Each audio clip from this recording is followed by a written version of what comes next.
Hi dear students, welcome to Oxford online classes. Dear guys, previous video में हमने phrase, clause, sentence के बारे में जाना। आज हम उन्हीं से रिलेटेड एक्सरसाइज सॉल्व करेंगे, लेकिन एक्सरसाइज सॉल्व करने से पहले मैं आपको कुछ इंस्ट्रक्शन दे देता हूँ, उनका विशेष ध्यान रखें। बहुत से स्टूडेंट क्या करते हैं कि पीडीएफ फाइल में से डायरेक्ट होमवर्क करते हैं, तो ऐसा ना करें। पहले आप वीडियो को कम से कम 2 या 3 बार अवश्य देखें, और जब आप लोगों को वीडियो समझ में आती है या कंप्लीट समझ में आ जाता है, उसके बाद आप होमवर्क करें, और होमवर्क भी ढंग से करें, प्रॉपर तरीके से करें। होमवर्क में इनका विशेष ध्यान रखें कि ब्लैक पेन कहाँ यूज़ करना है, ब्लू पेन कहाँ यूज़ करना है, और पेंसिल को कब यूज़ करना है, और राइटिंग नीट एंड क्लीन ज़रूर करें, जिससे नोटबुक आप लोगों की अच्छी लगे। तो आइए चलते हैं एक्सरसाइज की तरफ। तो पहले हम सेंटेंस की एक्सरसाइज को सॉल्व करेंगे। आप लोगों को पता है कि सेंटेंस की डेफिनेशन क्या है। मैंने आप लोगों को बताया कि सेंटेंस की डेफिनेशन ये है कि सेंटेंस में कंप्लीट मीनिंग होना चाहिए, और अरेंजमेंट ऑफ वर्डों का प्रॉपर अरेंजमेंट होना चाहिए, जिससे हमने दूसरा नाम दे दिया स्ट्रक्चर। स्ट्रक्चर की हम बात करें तो स्ट्रक्चर में सब्जेक्ट, वर्ब, ऑब्जेक्ट ये प्रॉपर ऑर्डर में होना चाहिए, तब जाके हमारा सेंटेंस कहलाएगा। अब हम चलते हैं सेंटेंस एनालिसिस की तरफ। इसमें देखेंगे कि सेंटेंस में सब्जेक्ट क्या है, हेल्पिंग वर्ब क्या है, मेन वर्ब क्या है, और हमारा ऑब्जेक्ट क्या है। तो डियर स्टूडेंट, एक चीज़ का ज़रूर ध्यान रखना, जो हमारी वर्ब होती है, यदि हमको किसी भी क्वेश्चन का आंसर देना है तो वर्ब से कांटेक्ट करना है। ये जो हमारी वर्ब होती है, सेंटेंस में जो वर्ब होती है, ये हमारे सारे आंसर सॉल्व कर देती है। यदि आपको एडवर्ब देखना है तो वर्ब से मिलो, यदि आपको सब्जेक्ट को आइडेंटिफाई करना है तो वर्ब से कांटेक्ट करो। कहने का मतलब ये है कि वर्ब एक ऐसा वर्ड है जो हमको सारी चीज़ की इंफॉर्मेशन देती है। सब्जेक्ट को आइडेंटिफाई करना है तो वर्ब से कर सकते हैं, ऑब्जेक्ट को आइडेंटिफाई करना है तो हम वर्ब से कर सकते हैं, एडवर्ब, अदर वर्ड जो भी आइडेंटिफाई करना है हमको वर्ब से कर सकते हैं। तो आइए देखते हैं सेंटेंस में सब्जेक्ट क्या है। अच्छा, फर्स्ट ऑफ ऑल, यदि हम छोटे स्टैंडर्ड की बात करें, हमारा जो स्टैंडर्ड है वो छोटी क्लास का है। यदि हम छोटे स्टैंडर्ड के अकॉर्डिंग बात करें तो हमारा जो सब्जेक्ट होगा, सब्जेक्ट कहाँ मिलेगा, वर्ब से पहले। एक चीज़ का जरूर ध्यान रखना स्टूडेंट, सेंटेंस को हम 2 पीस में ब्रेक कर सकते हैं। सेंटेंस को हम 2 पीस में ब्रेक कर सकते हैं। एक हमारा उसमें से निकलेगा सब्जेक्ट, और दूसरा जो पीस निकलेगा उसे कहेंगे प्रेडिकेट। वर्ब से बिफोर वाला जो पार्ट होगा वो हमारा सब्जेक्ट कहलाएगा, और वर्ब से लेकर के रिमेनिंग जो पार्ट होगा वो हमारा प्रेडिकेट कहलाएगा। प्रेडिकेट में आप लोगों को वर्ब भी मिलेगी, helping verb, object, other word जो भी है वो प्रेडिकेट वाले पार्ट में मिलेगी। तो यदि हम शॉर्ट ट्रिक के अकॉर्डिंग देखें कि सब्जेक्ट क्या होता है, तो आप लोगों को पता है कि एक्शन करने वाला होता है उसे हम सब्जेक्ट कहते हैं। अब हम सब्जेक्ट को ट्रिक के अकॉर्डिंग आइडेंटिफाई कैसे करेंगे? यदि हम हु से क्वेश्चन करेंगे, यदि हम वर्ब के साथ हु से क्वेश्चन करेंगे तो हमारा आंसर आएगा सब्जेक्ट। जैसे मैंने हु से क्वेश्चन किया कि निर्णय किसने लिया, निर्णय किसने लिया, तो आंसर होगा स्टूडेंटों ने। तो हमारा ये क्या हो गया, सब्जेक्ट। देखो स्टूडेंट, पार्ट ऑफ स्पीच में हमारे जो 2 पार्ट होते हैं, एक नाउन और एक प्रोनाउन। पार्ट ऑफ स्पीच के 2 पार्ट, नाउन और प्रोनाउन, ये फंक्शन करते हैं, या तो सब्जेक्ट का फंक्शन करते हैं और या ऑब्जेक्ट का फंक्शन करते हैं। सब्जेक्ट और ऑब्जेक्ट का फंक्शन करने वाला कोई भी पार्ट ऑफ स्पीच का पार्ट नहीं है, ओनली या तो नाउन होगा और या प्रोनाउन होगा। पार्ट ऑफ स्पीच के 2 पार्ट ऐसे हैं जो या तो सब्जेक्ट का फंक्शन करेंगे या हमारे ऑब्जेक्ट का फंक्शन करेंगे, और कोई भी पार्ट ऑफ स्पीच का तीसरा पार्ट नहीं है जो सब्जेक्ट ऑब्जेक्ट का फंक्शन करे। तो ये हमारा सब्जेक्ट हो गया। उसके बाद हम देखेंगे ये जो हमारी है ये हमारी हेल्पिंग वर्ब है। उसके बाद देखेंगे, आप लोगों को पता है कि हेल्पिंग वर्ब के जस्ट बाद क्या आएगा, मेन वर्ब। ये जो हेल्पिंग वर्ब है इसका क्या काम है, ये मेन वर्ब की हेल्प करती है। हेल्पिंग वर्ब जो होती है वो मेन वर्ब की हेल्प करती है, और मेन वर्ब की हेल्प करने वाली जो वर्ब होती है उसे हम हेल्पिंग वर्ब कहते हैं। उसके बाद हम देखेंगे मेन वर्ब के बाद हमारा क्या हो गया, ऑब्जेक्ट। अब हम ऑब्जेक्ट को कैसे आइडेंटिफाई करेंगे, मैंने आप लोगों को अभी बताया था, सब्जेक्ट और जो ऑब्जेक्ट होगा, सेंटेंस में जो सब्जेक्ट ऑब्जेक्ट होगा या तो वो नाउन होगा और या प्रोनाउन होगा। तीसरा पार्ट ऑफ स्पीच का पार्ट कोई भी नहीं होगा जो सब्जेक्ट और ऑब्जेक्ट का फंक्शन करे। तो द डिसीजन। अच्छा, अब हम देखेंगे ऑब्जेक्ट को आइडेंटिफाई कैसे करें। तो ऑब्जेक्ट को आइडेंटिफाई करने के लिए हम क्या यूज़ करेंगे, व्हाट यूज़ करेंगे, या तो व्हाट यूज़ करेंगे और या हम whom यूज़ करेंगे। तो व्हाट का जो आंसर निकलेगा वो हमारा डायरेक्ट ऑब्जेक्ट होगा, और होम का जो आंसर निकलेगा वो हमारा इनडायरेक्ट ऑब्जेक्ट होगा। कहने का मतलब ये है कि ऑब्जेक्ट की 2 कैटेगरी होती है, एक हमारा डायरेक्ट ऑब्जेक्ट होता है, एक हमारा इनडायरेक्ट ऑब्जेक्ट हो जाता है। तो डायरेक्ट ऑब्जेक्ट क्या होता है, डायरेक्ट ऑब्जेक्ट हमारा नॉन लिविंग होता है, डायरेक्ट ऑब्जेक्ट हमारा नॉन लिविंग होता है, जबकि इनडायरेक्ट ऑब्जेक्ट हमारा लिविंग होता है। यदि हम व्हाट से क्वेश्चन करेंगे तो डायरेक्ट ऑब्जेक्ट होगा, होम से क्वेश्चन करेंगे तो इनडायरेक्ट ऑब्जेक्ट होगा। जैसे मैंने किया व्हाट से क्वेश्चन कि स्टूडेंटों ने क्या लिया है, स्टूडेंटों ने क्या लिया है, तो आंसर आ गया द डिसीजन। इसका मतलब ये व्हाट का आंसर है, व्हाट का आंसर है, तो ये हमारा ऑब्जेक्ट हो गया।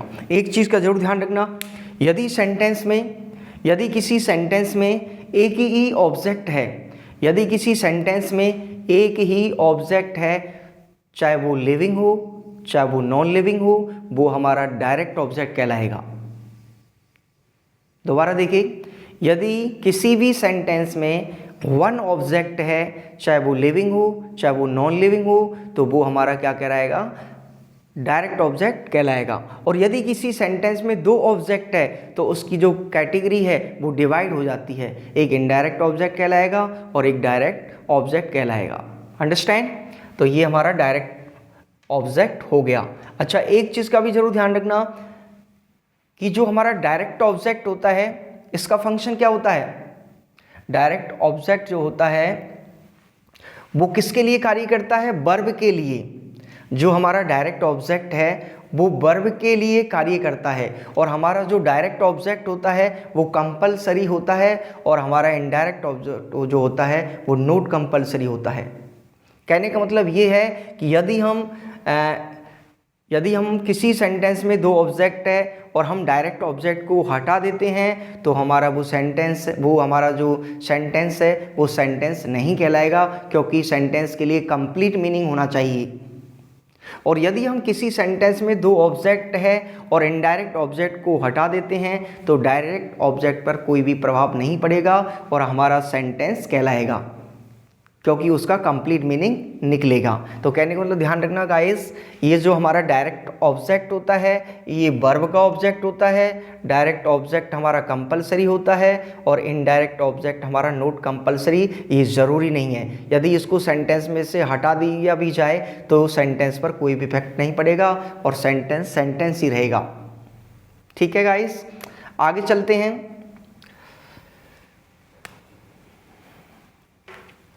Sanjeev is a nice doctor. अब यहाँ पर देखेंगे वर्ब कौन सी है हमारी, ये वर्ब है हमारी। अच्छा, कौन सी वर्ब हो गई, हेल्पिंग वर्ब। अच्छा, सेकंड पॉइंट देखेंगे, यदि किसी भी हेल्पिंग वर्ब के बाद, यदि किसी भी हेल्पिंग वर्ब के बाद मेन वर्ब नहीं आती है, यदि हेल्पिंग वर्ब के बाद कोई भी मेन वर्ब यूज़ नहीं होती है तो वो हेल्पिंग वर्ब जो होती है वो किसका फंक्शन करेगी, मेन वर्ब का, और उसे हम क्या नाम देंगे, लिंकिंग वर्ब। यदि किसी भी हेल्पिंग वर्ब के बाद कोई भी मेन वर्ब नहीं है तो उससे हम वो जो फंक्शन करेगी सेंटेंस में वो मेन वर्ब का करेगी, और उससे हम क्या बोलेंगे, लिंकिंग वर्ब। यदि हम वर्ब की बात करें तो आप लोगों को पता है कि मेन वर्ब की मैंने आप लोगों को कैटेगरी बताई थी कि मेन वर्ब की 3 कैटेगरी होती है।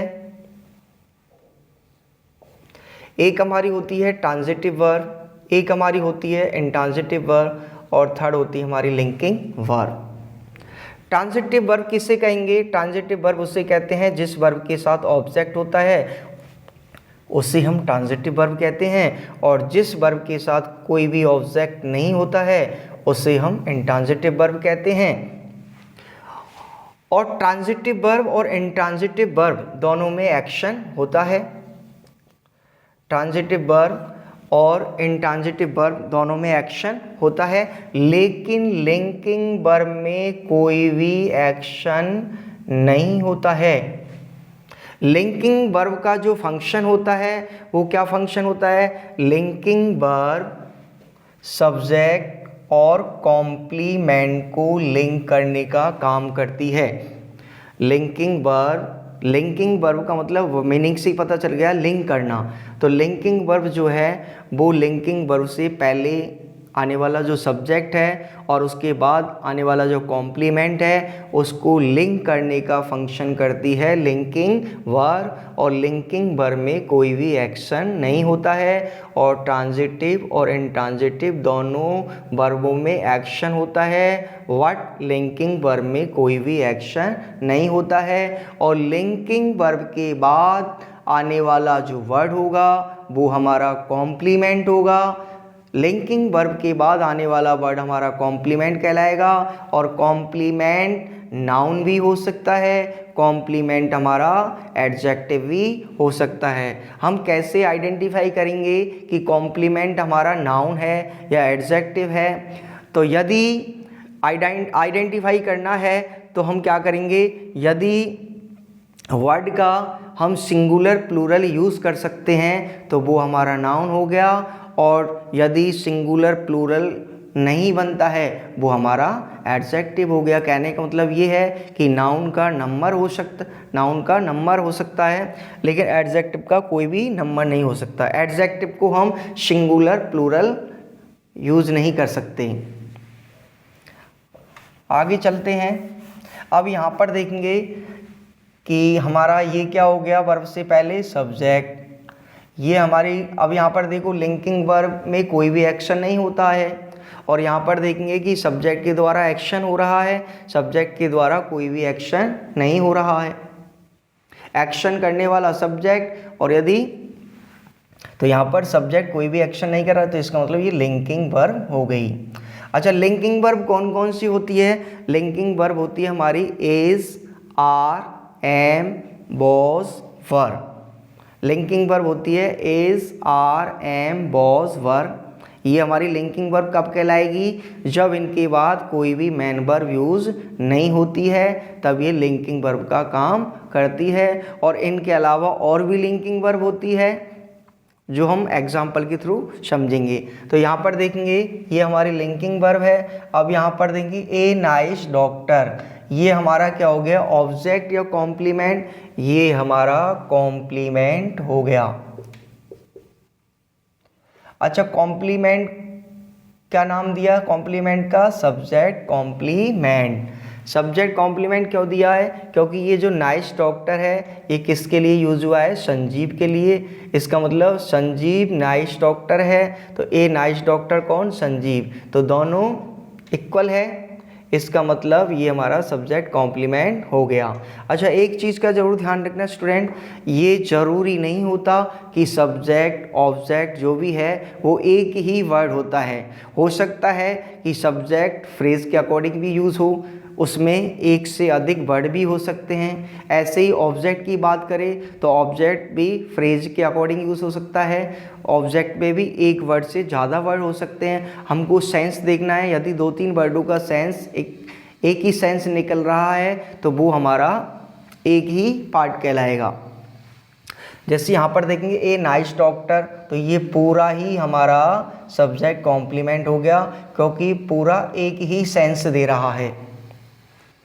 नेक्स्ट देखेंगे श्रेया बिकेम एन एक्ट्रेस। अब यहाँ पर देखेंगे श्रेया हमारा सब्जेक्ट हो गया क्योंकि वर्ब से पहले वाला तो 100% हमारा सब्जेक्ट होगा, वर्ब से पहले वाला पार्ट हमारा 100% सब्जेक्ट कहलाएगा। अब यहाँ पर देखेंगे ये वाली वर्ब की ये मेन वर्ब है या हमारी लिंकिंग वर्ब है।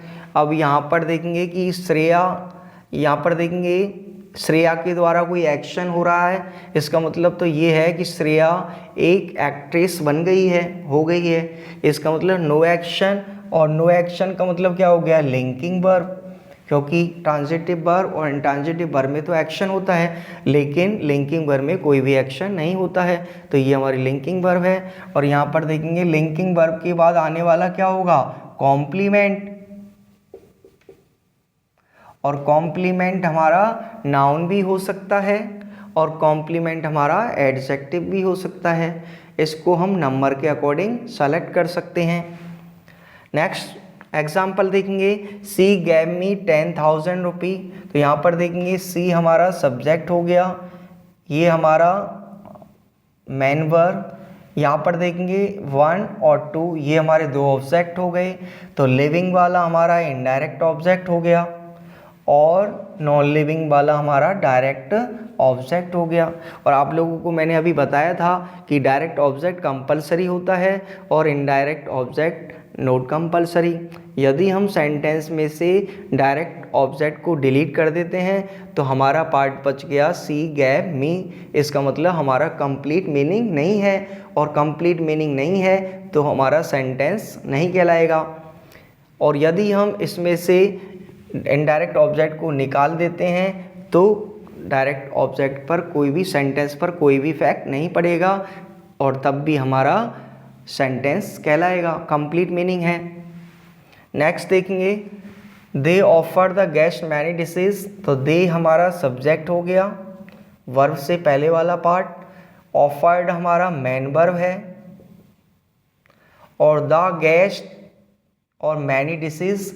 अब हमारे यहाँ पर देखो कि द गेस्ट अलग है, मैनी डिशेज अलग है, तो आप लोगों को पता है दो ऑब्जेक्ट है, तो द गेस्ट लिविंग है तो ये हमारा इनडायरेक्ट ऑब्जेक्ट हो गया, और ये हमारा हो गया डायरेक्ट ऑब्जेक्ट।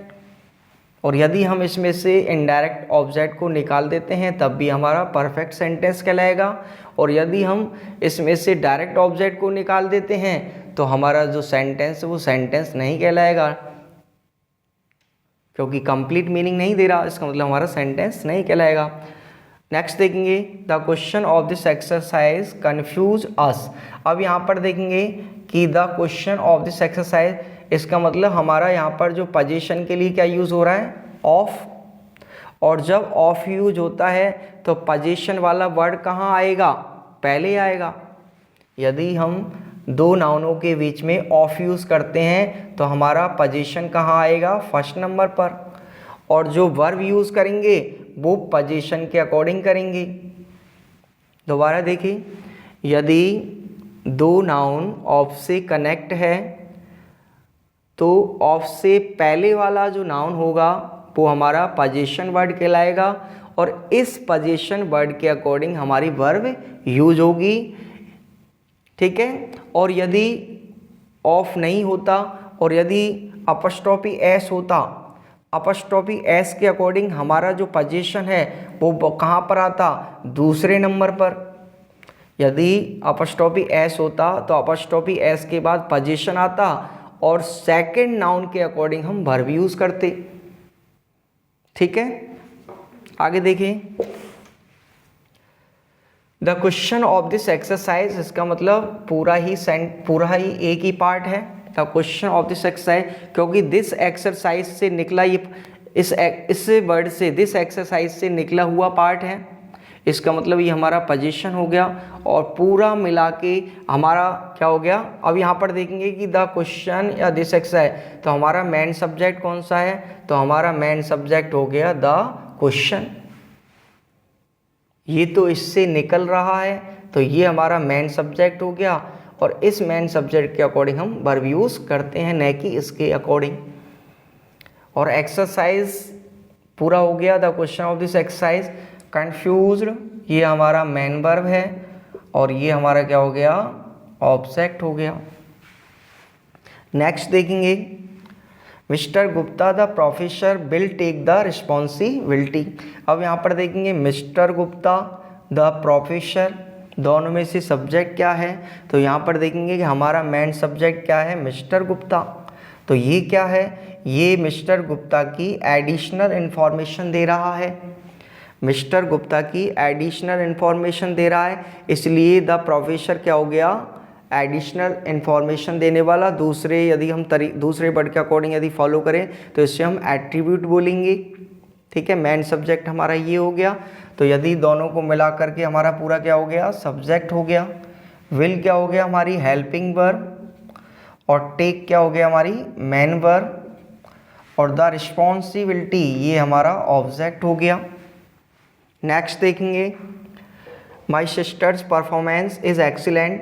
तो यहाँ पर देखेंगे अपस्ट्रॉफी एस, मैंने आप लोगों को बताया था अपस्ट्रॉफी एस के सब्जेक्ट कहाँ पर होगा, यदि अपस्ट्रॉफी एस होता है दो नाउनों के बीच में तो हमारा मेन सब्जेक्ट क्या हो गया, सेकंड नाउन।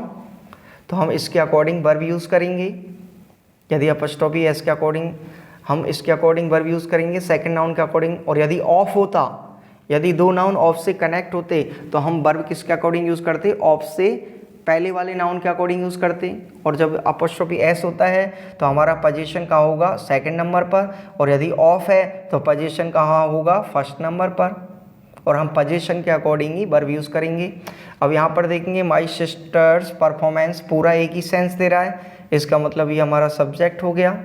अब यहाँ पर देखेंगे इज लिंकिंग वर्ब है, क्योंकि इसके बाद कोई भी मेन वर्ब नहीं है, और यदि इसके बाद कोई मेन वर्ब होती तो इससे हम हेल्पिंग वर्ब कहते, लेकिन कोई भी मेन वर्ब नहीं है, इसलिए हमने इसका क्या नाम दे दिया, लिंकिंग वर्ब।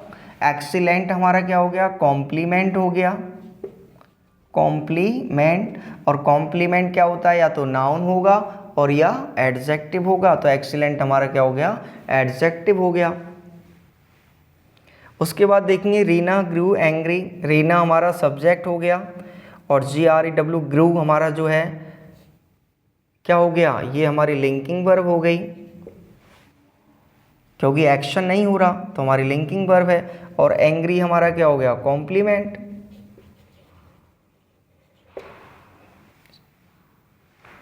एक्शन को करने वाला सब्जेक्ट, एक्शन को करने वाला क्या होगा, सब्जेक्ट। यहाँ पर देखेंगे रीना ग्रू एंग्री, रीना गुस्सा हो गई, इसका मतलब कोई भी एक्शन नहीं हो रहा, इसका मतलब हमारी जो लिंकिंग वर्ब हो गई। नेक्स्ट देखेंगे the son of my uncle's friend. अब यहाँ पर देखेंगे सबसे बड़ा कन्फ्यूज़न यहाँ पर हो गया कि स्टूडेंट क्या करते हैं, सब्जेक्ट ये सेलेक्ट कर लेते हैं, कोई यहाँ तक सेलेक्ट कर लेते हैं, लेकिन हमारा पूरा ही सब्जेक्ट कहलाएगा, the son of my uncle's friend. और मैंने आप लोगों को बताया था कि यहाँ पर ऑफ हो गया, इसका मतलब ऑफ से कनेक्ट है दो नाउन, दो नाउन ऑफ से कनेक्ट है, तो सब्जेक्ट मेन सब्जेक्ट कौन सा होगा हमारा, फर्स्ट वाला, और फर्स्ट सब्जेक्ट के अकॉर्डिंग हम वर्ब यूज़ करते हैं, तो ये हमारा पूरा सब्जेक्ट हो गया।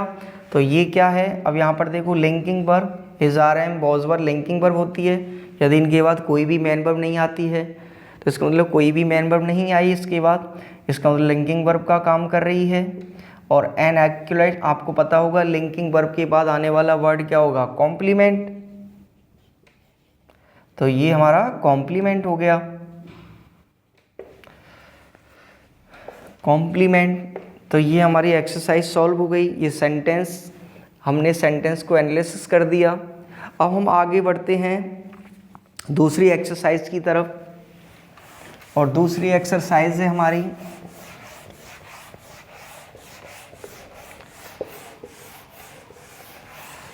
दूसरी एक्सरसाइज होगी हमारी सेंटेंस में आइडेंटिफाई करना है कि सेंटेंस का कौन सा काइंड है। तो देखेंगे आइडेंटिफाई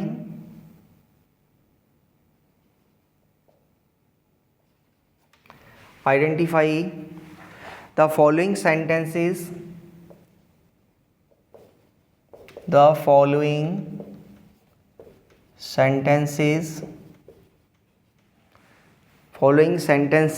and write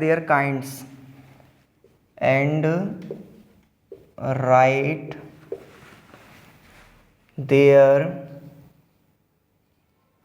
kinds, अब आप लोगों को पता होगा कि हमने सेंटेंस के 5 काइंड्स पढ़े थे, assertive, interrogative, imperative, exclamatory, optative. हम सेंटेंसों को आइडेंटिफाई करेंगे कौन सा सेंटेंस इंटरोगेटिव है, कौन सा असर्टिव है। जैसे मैंने लिखा get out from the office, get out from the office. अब यहाँ पर देखेंगे कि ये कौन सा काइंड है सेंटेंस का। तो पहले तो हम ये देखेंगे कि लास्ट में हमारा फुल स्टॉप है, तो फुल स्टॉप तो असर्टिव में भी आता है और फुल स्टॉप इम्पेरेटिव सेंटेंस में भी यूज होता है। इसका मतलब या तो ये इम्पेरेटिव होना चाहिए या असर्टिव होना चाहिए। तो देखते हैं, पहले तो ये देखेंगे कि सेंटेंस की स्टार्टिंग किससे हो रही है, वर्ब की फर्स्ट फॉर्म से। और आप लोगों को पता होगा कि यदि जिस सेंटेंस की स्टार्टिंग वर्ब से होती है वो सेंटेंस हमारा क्या कहलाएगा, इम्पेरेटिव सेंटेंस कहलाएगा। दूसरा, नेक्स्ट देखेंगे, Piyush pledge hockey. Piyush pledge hockey. अब यहाँ पर देखेंगे लास्ट फुल स्टॉप, इसका मतलब फुल स्टॉप के अकॉर्डिंग देखिए तो असर्टिव और हमारा इम्पेरेटिव। लेकिन यहाँ पर देखो हमारा स्ट्रक्चर सब्जेक्ट से स्टार्ट हो रहा है, स्टेटमेंट वाला है, सब्जेक्ट वर्ब ऑब्जेक्ट जो भी है। इसका मतलब हमारा सेंटेंस क्या हो गया, असर्टिव, या इसको हम डिक्लेरेटिव भी बोल सकते हैं। नेक्स्ट एग्जांपल देखेंगे, may I go to market. May I go to the market. अब यहाँ पर देखेंगे लास्ट में क्वेश्चन मार्क। अब पहले तो एंड देखो, एंड किससे हो रहा है, क्वेश्चन मार्क से। और आप लोगों को पता है कि जिस सेंटेंस का एंड क्वेश्चन मार्क से होता है वो हमारा कौन सा हो गया, इंटेरोगेटिव। और आपको पता होगा इंटेरोगेटिव में दो कैटेगरी होती है, यस नो और WH वाली। तो ये हमारी कौन सी कैटेगरी है, यस नो वाली, क्योंकि मे हमारी हेल्पिंग वर्ब है। तो मे हमारी हेल्पिंग वर्ब है मॉडल के अकॉर्डिंग। तो जिस क्वेश्चन की स्टार्टिंग हेल्पिंग वर्ब से होती है वो हमारा यस नो वाला। तो ये हमारा यस नो वाला हो गया। और स्ट्रक्चर कौन सा, सेंटेंस का काइंड कौन सा हो गया, इंटेरोगेटिव।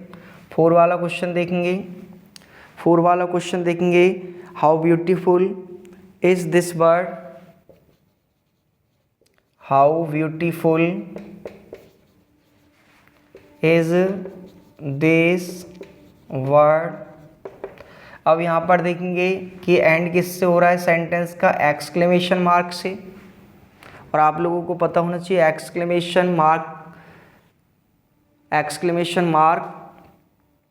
किस सेंटेंस के एंड में आता है, किस सेंटेंस का एंड होता है। एक हमारा एक्सक्लेमेटरी हो गया और एक हमारा ऑप्टेटिव हो गया। आपको पता है एक्सक्लेमेशन मार्क ऑप्टेटिव में भी आता है, एक्सक्लेमेटरी में भी आता है।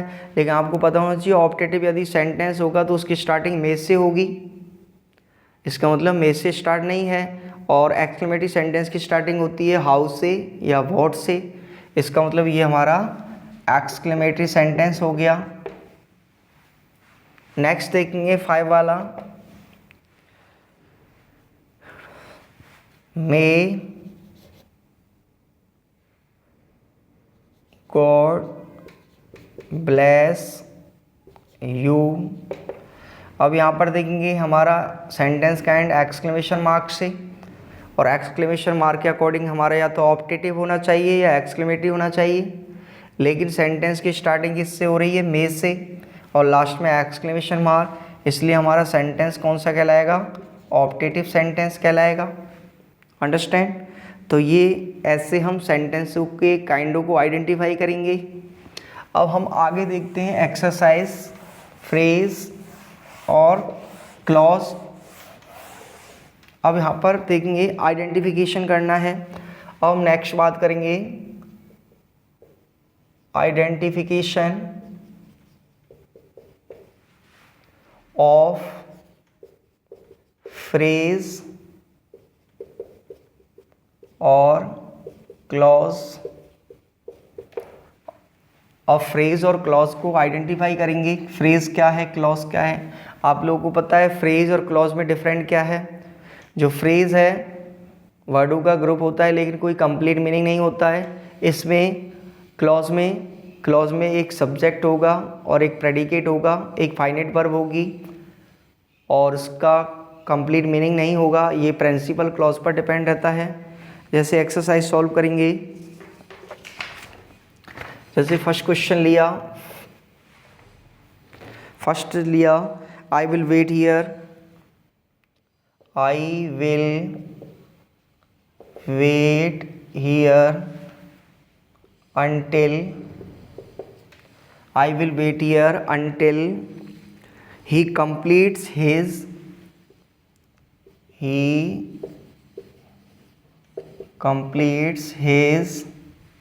assignment।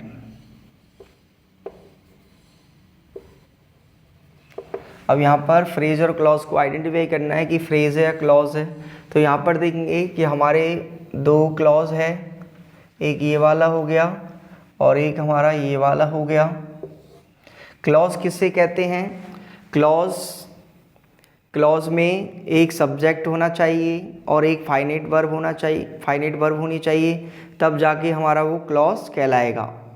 क्लॉज कब कहलाएगा? जब उसमें एक सब्जेक्ट होगा, एक फाइनाइट वर्ब होगी, मीन्स प्रेडिकेट होगा, तब जाके हमारा फ्रेज कहलाएगा, क्लॉज कहलाएगा। अच्छा, अब हम देखेंगे, मैंने आप लोगों को बताया था कि ये हमारा क्या हो गया? कंजक्शन। तो मैंने आप लोगों को बताया था कि जिस क्लॉज की स्टार्टिंग कंजक्शन से होती है वो हमारा सबऑर्डिनेट क्लॉज कहलाता है, और जो विदाउट कंजक्शन है वो हमारा प्रिंसिपल क्लॉज कहलाएगा। क्योंकि क्लॉज दो होते हैं, एक प्रिंसिपल क्लॉज और एक हमारा सबऑर्डिनेट क्लॉज। तो प्रिंसिपल जो क्लॉज होगा वो इंडिपेंडेंट होगा, और जो हमारा सबऑर्डिनेट क्लॉज होगा वो डिपेंडेंट होगा। किस पर डिपेंडेंट होगा? डिपेंड होगा प्रिंसिपल क्लॉज पर। और सबऑर्डिनेट जो क्लॉज है उसकी स्टार्टिंग कंजक्शन से होगी। अब हम कंजक्शन की बात करें कि आपको बताया था कि कंजक्शन एक हमारे कोऑर्डिनेट कंजक्शन होते हैं, एक हमारे सबऑर्डिनेटर कंजक्शन होते हैं, सबऑर्डिनेटिंग कंजक्शन। यदि दो क्लॉज कोऑर्डिनेट कंजक्शन से कनेक्ट है तो इसका मतलब दोनों जो सेंटेंस है, दोनों क्लॉज है वो इक्वल है, दोनों ही इंडिपेंडेंट क्लॉज। और यदि दो क्लॉज सबऑर्डिनेटिंग कंजक्शन से कनेक्ट है तो सबऑर्डिनेटिंग कंजक्शन के बाद वाला जो क्लॉज होगा वो हमारा डिपेंडेंट होगा, और ये हमारा प्रिंसिपल क्लॉज होगा। अच्छा, और यदि हम कंजक्शन की बात करें तो जितने भी हमारे सारे क्वेश्चन वर्ड है जिनसे हम क्वेश्चन बना सकते हैं, जिनसे हम क्वेश्चन बनाते हैं, सारे जो WH वर्ड है, WH फैमिली के जितने भी मेंबर हैं वो WH क्वेश्चन वर्ड का भी काम करते हैं और कंजक्शन का भी वर्क करेंगे। आपको पता होगा यदि लास्ट में क्वेश्चन मार्क है तो वो क्वेश्चन वर्ड का काम करेंगे, और यदि हमारे WH फैमिली के मेंबर बीच में यूज होते हैं और यदि उनके लास्ट में कोई भी क्वेश्चन मार्क यूज़ नहीं होता है तो वो हमारा जो हमारे क्वेश्चन वर्ड है वो कंजक्शन का काम करेंगे। तो ये यहाँ पर देखेंगे कि ये हमारा कौन सा हो गया? ये हमारा प्रिंसिपल क्लॉज हो गया, और ये हमारा कौन सा क्लॉज हो गया? ये हमारा सबऑर्डिनेट क्लॉज हो गया। नेक्स्ट एग्जाम्पल देखेंगे। The book is lying on the table. अब यहाँ पर देखेंगे ये सेंटेंस है या क्लॉज है? ये हमारा सेंटेंस है, ये हमारा पूरा क्या है? सेंटेंस है। अच्छा, दूसरी बात यहाँ पर देखेंगे कि ये हमारा क्या हो गया? सब्जेक्ट, ये हमारी हेल्पिंग वर्ब, ये हमारी मेन वर्ब। अब यहाँ पर देखेंगे ऑन द टेबल, ये हमारा फ्रेज हो गया। फ्रेज कैसे हो गया? फ्रेज किससे कहते हैं? जिसमें वर्डों का ग्रुप हो। इसका मतलब इसमें वर्डों का ग्रुप है लेकिन कोई भी कंप्लीट मीनिंग नहीं होता है, इसका मतलब इसका कंप्लीट मीनिंग नहीं है। और यदि इसका कोई कंप्लीट मीनिंग हो जाता तो वो हमारा सेंटेंस कहलाता। तो ध्यान रखना गाइस, फ्रेज किससे कहते हैं? जिसमें वर्डों का ग्रुप हो और जिसका कोई कंप्लीट मीनिंग नहीं हो उसे हम फ्रेज़ कहते हैं। जैसे हमारा ये हो गया ऑन द टेबल, और यदि कंप्लीट मीनिंग हो जाता है तो वो हमारा कौन सी कैटेगरी को फॉलो करेगा? सेंटेंस वाली कैटेगरी को फॉलो करेगा। Understand guys? तो डियर गाइस, आज के लिए इतना ही काफ़ी है, और अब हम अगली वीडियो में एक नए टॉपिक के साथ मिलेंगे। Thanks, all the best.